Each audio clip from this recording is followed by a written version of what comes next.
Hey, hey! Are you enjoying your summer? Oh, you know what? I almost forgot. Let me get him. Let me get him. Guess who is back again? Woo! He left us for some time to appear in a very underground rock band for a world tour, but now he's finally back. Welcome back, Oskar! He will have to grab a seat somewhere where... I'm sorry, I don't have many tables that are this high up, so I need to put him out of frame, but just know that he's here physically and in spirit. Welcome back to the Moose Lady Academy. Today we will talk about a very interesting topic that I have not really come across on YouTube that often or at all, actually. So today we're going to discuss the topic of Bronze Age cult houses. Ooh, sounds spooky, right? So I want to go over what is a Bronze Age cult house and what's so special about them. They are super cool and very mysterious. So the Nordic Bronze Age, spanning from around 1700 to 500 BCE, which is before Common Era, which also you can use instead of BC, before Christ. They are the same thing. I just want to be a bit modern, okay? This is the new lingo every archaeologist uses is basically, so keep with me. The Nordic Bronze Age was a very transformative and dynamic era that emerged from the late Neolithic period. And it was characterized by, technological innovations, like new forms of architecture,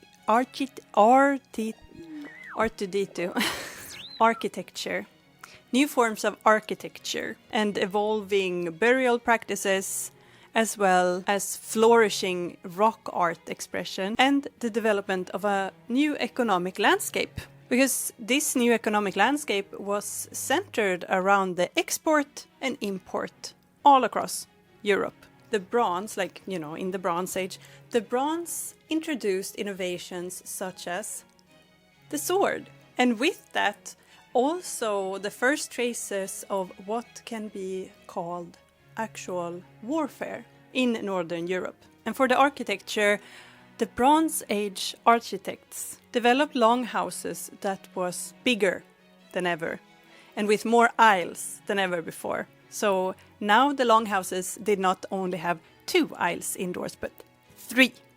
That's a pretty big deal. And with these 3 aisles, you could also have indoors husbandry.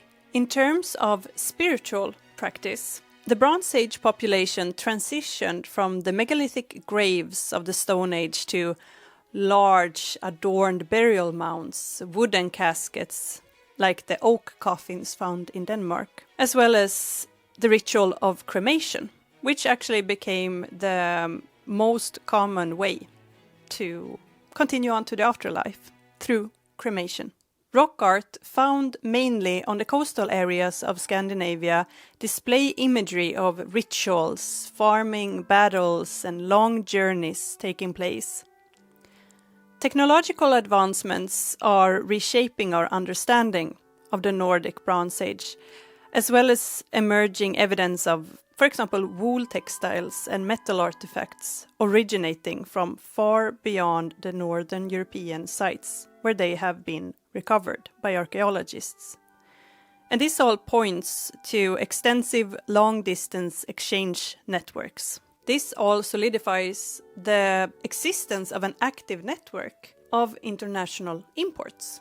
But what is not as easy to study is the immaterial culture of the Bronze Age, such as social norms, convictions, and the more performative parts of ritualistic actions. And one of these many, many mysteries of the Bronze Age are, drumroll, one of the Bronze Age's biggest mystery lies in between settlement and burial field in what is known as cult houses. In archaeology, the term cult, it's not like a sect, okay? In archaeology, cult simply means practices associated with ancient religion. Ancient religious worship, different spiritual ceremonies, offerings, prayers, that's kind of stuff. That is cult within archaeology. Rituals built upon cult practices may manifest through material expressions such as offerings, the construction of worship structures, or other ceremonial activities. Closely related to this is also the concept of myth, which is like the religious tale how everything came to be in the universe and like why it is so. In Sweden, we have the expert of the experts when it comes to the Nordic Bronze Age, and his name is Johan Ling. And Johan Ling, he highlights something very important in one of his most recent books, and that is that the divided scholarly views on individual versus collective organized worship in relation to expressions of cult during the Nordic Bronze Age, which means that the experts, both before, in the past and now, are not quite agreeing upon like what does all of this mean, which is an important thing to have in the back of your head. Not even the experts of the experts can say that, yeah, we're certain, because it was so long time ago. Bronze Age petroglyphs feature both cult and cosmological elements. For example, cup marks are more closely associated with Bronze Age settlements, whereas figurative rock carvings appear to be linked to Bronze Age elite spaces on the coastal areas. So like this third room where these seafarers would meet up. So then they have marked these spaces. Cup marks are common to find in connection to also grave sites, both outside and inside of ancient graves. This is the case of many burial sites where cup marks are present and not too many figurative petroglyphs are present there. Even though there is a lot of data on Bronze Age burial shifts, cult houses, art portraying cosmological and religious symbolism, as well as traces of sacrifices being made, the social dimensions of religious practices in the Nordic Bronze Age are still very poorly understood, which is natural, right? And one of these, very specific examples, like in these significant shifts taking place in funerary tradition during the Bronze Age, is the transition from inhumation, which is, a burial form where you bury a whole person as is.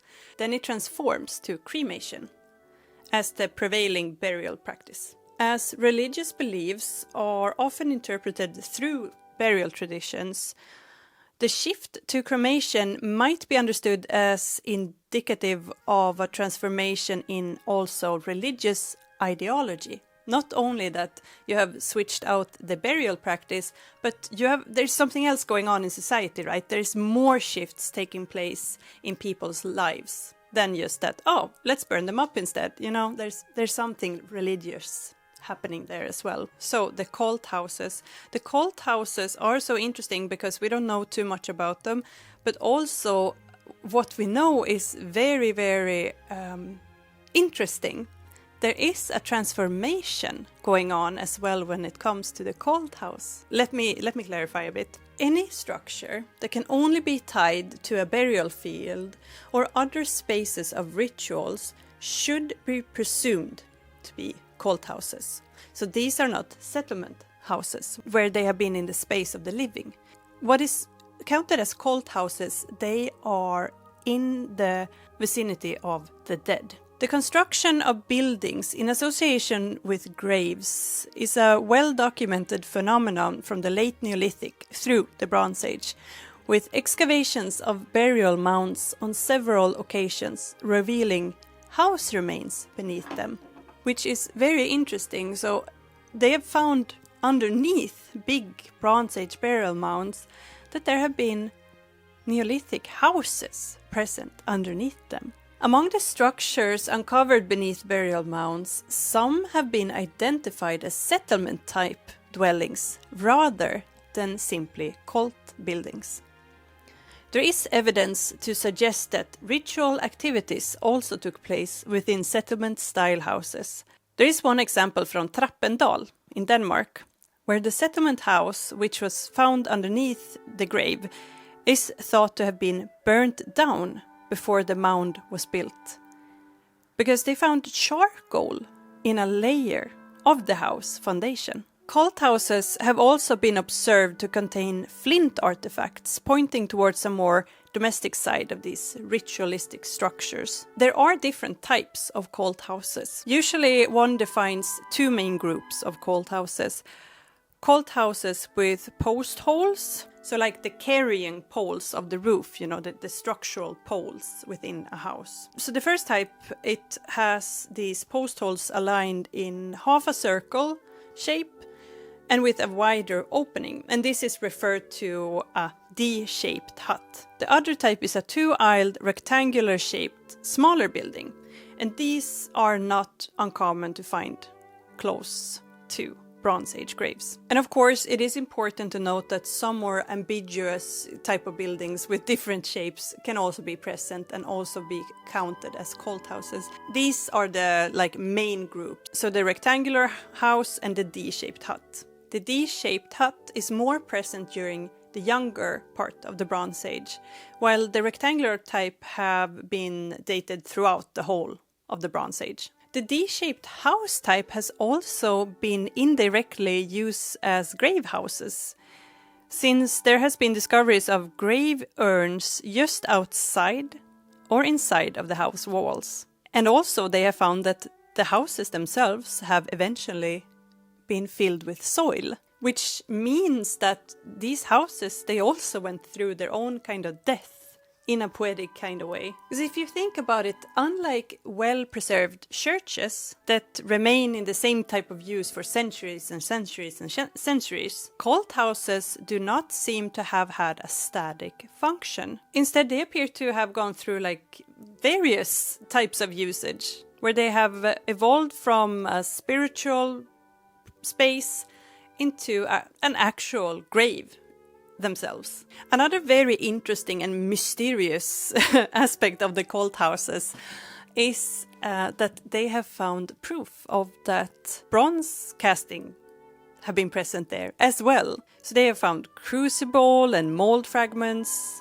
One example of this is a structure in Håga, very close to a famous mound named Hågahögen.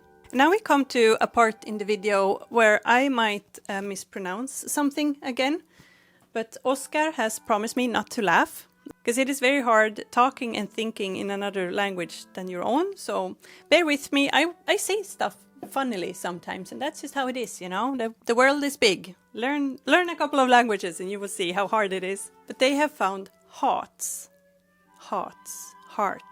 I want to say hearts because it is spelled hearts, but I've heard that it's named hearts when you say it, which is basically, fragments of fireplaces. So yeah, then you know what it is that I'm talking about if you don't understand what I'm saying. They have found these hearts in two sides of oval cult houses. So on either side of the house foundation, these hearts have been found, which means that there has been very hot fires going on within this cult house structure. In a grave field adjacent to the mound, yet another cult house has been discovered, so in close proximity to the Håga mound. In addition to stone settings containing large quantities of bones, a slab with cup marks has also been found there. And it is very hard to establish whether the traces of bronze casting are contemporary with the cult house remains, or if this is something that has been done after the fact, which would be weird because they are placed in similar places in many different cult houses and many different locations. And since it is bronze casting they have done within these Bronze Age cult houses, it seems like it's one of those duh moments, but at the same time, within archaeology, we have to kind of prove why we think that something is as it is. We have to have a very good theory based upon evidence before we can say that we think something. So fortunately, multiple comparable examples exist of cult houses found in relation to bronze casting. So then we have a pattern. On the Danish island of Zealand, so Sjælland, a kept well cult house foundation was excavated containing rocks with handprint petroglyphs, burial urns and hearts with crucible fragments, So it's becoming a question like, were the cult houses also operational as workshops that has been ran by specialized workers practicing in ritualistic spaces? Is this like a way to manage the production of specialized items intended for the social elite and ritualistic leaders? When reading about cult houses, I found this very lovely quote by an author named Helena Victor, which is also the expert about Bronze Age cult houses in general. And she expressed, "To die is to transform." And I think that this encapsulates the interpretive essence of the cult houses based upon the current archaeological findings. It does not appear like a cult house served one purpose. Like, a settlement house has a pretty clear purpose. It's like, yeah, this structure is meant to shelter animals and humans to make life easier for everyone, right? But the cult houses is continuously transforming. That is why it's so hard for us today to understand what has been going on within these structures. So they didn't seem to have one fixed function within their contemporary society. So death generally have two main phases. One phase is chaos, someone has died, I don't know, and storage, that's one phase. Chaos and storage. And the next phase of death is burial and adaptation, which is like, how does a group handle death, And the storage and the burial are very closely connected, like this, over the phase lines. So during the second phase, which is, burial first and foremost, the initial grave that is the cult house was destroyed and sealed off eventually, which makes it so interesting. Like, what is the religious and ritualistic purpose of that? Could it only contain so many spirits?